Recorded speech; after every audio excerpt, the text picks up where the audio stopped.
The Minnesota Timberwolves defeated the Oklahoma City Thunder 143 to 101. They won by a 42-point margin. I wonder if this is like the highest margin of victory in Minnesota Timberwolves history for the playoffs. Possibly. I don't know if they've ever won by a higher margin. I'm sure someone will find that stat out if that's true. But this was an epic ass whooping by the Timberwolves. I think no one expected them to win this game by that type of margin. It was always a possibility that they were going to win game three since they were going home. The home crowd can always swing the momentum of a series, at least get you game three and just get all the players to play better because it's home, especially Minneapolis. They have a good home crowd, so that could be a factor. Also, when you're at home, the stars tend to play better. The role players tend to play better. Everything is clicking, and they say you get the home cooking when you're at home. And I think that was very true about the Timberwolves in this game. To start off the game, they just went up very quickly, and they never looked back. I would say one of the biggest differences in this game than the first previous two games was their defense. Their defense was swarming everywhere. They were forcing turnovers. They were just doing a great job of guarding the three-point line. The Thunder only shot 31% in this game. They shot 14 of 44 from the field from three. And overall from the field, only 40.7%. So that was abysmal shooting. A lot of that had to do with the great defense the Timberwolves were playing. They were swarming. They were making their rotations. And they were forcing quite a few turnovers in this game. The Thunder had 14 turnovers, but SGA and Jalen Williams both had 4 turnovers apiece, which was huge since those are OKC's two best players, which tells you how disruptive the defense was.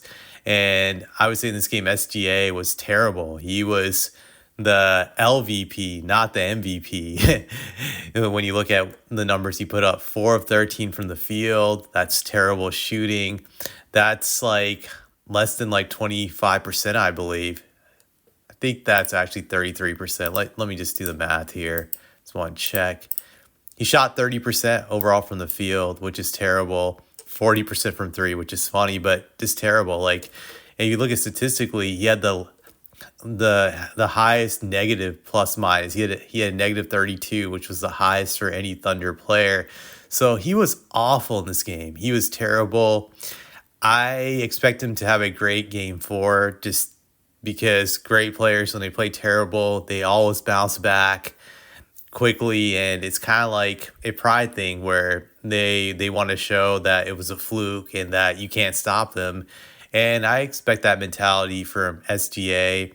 Now, when you look at the Timberwolves, the biggest thing for them in this game offensively was that they were hitting their threes.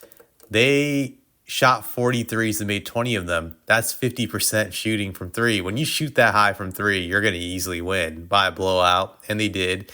Overall for the game, they shot 57.3 from the field, which was ridiculously high, but their best player, Anthony Edwards, was huge for them in this game. He shot overall from the field 12 of 17, which is 70%, and 5 of 8 from three, 62%. I thought it was really him hitting these threes early in the game that spurred on the Timberwolves to shoot better.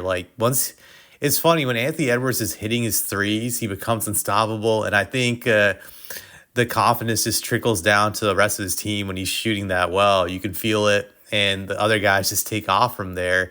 Julius Randle, he bounced back from having an awful game two. He was great in game one. Game two, he's garbage. In this game, he was awesome. He had 24 points, 9 of 15 shooting, which is 60% from the field, and 40% from three. He was 2 of 5 from three. Offensively, he was great. He actually has the highest plus-minus rate in this game, plus 38. He was great. Anthony Edwards was obviously great with his 30 points, but those two guys were on fire in this game. That was huge. Offensively, everything that could go right for the Timberwolves did go right. The other guy I felt that was big for them in this game off the bench really was Terrence Shannon Jr. He's their rookie, and he hasn't really played that much in these playoffs, but they took a chance. Their coach Finch played him in this game, and he was he was big off the bench with 15 points, but I think him scoring some buckets early helped. Obviously, Nickeil Alexander-Walker was huge off their bench, and you had a few other guys like Nas Reed. But yeah, their bench was huge in this game, and they showed out. But I don't know how much you can really take from this game. That if their defensive strategy will work the next game, if they really found something that works defensively against OKC, and also will they shoot this well again? Will they shoot this great again, like from three? I'm still skeptical that they can carry this great shooting out the next game. That to me is just hard to believe. That's why it'll be very interesting to see the adjustments of OKC the next game, which will show us for sure if this game was just fool's gold from the Timberwolves or if this was like a legitimate win by them in the sense that they found something that works. So we'll definitely see how they adjust. I expect the next game to be closer. I expect SGA to have a great game. I expect Jalen Williams to play a lot better since he was terrible, and just the rest of OKC to play a lot better. I think the next game will be very close. But then again, I could be wrong. The series is just really weird. The first three games have all been blowouts, and it hasn't really been entertaining. Like, these games are some of the boringest Western Conference Finals games I've seen in a long time. Like they're pretty boring. I would say the Warriors Western Conference Finals with Durant were pretty dull and boring. I think that one year when they played the Blazers in the Western Conference Finals, that was boring as fuck. I think they swept them without Durant. And then there's that one year when they played my Spurs, which would have been a great series had those bitches not taken out Kawhi. That ended up being a terrible series to watch. So this series could be up there with those if it continues with the trend of having these blowouts. Like, it's not entertaining, as they would say. It's not NBA fantastic, like that saying from the 90s goes. Like, this series has been dull. So hopefully the next game is exciting, because I feel like these first three games have been snooze fest. But I don't have anything else to say about this.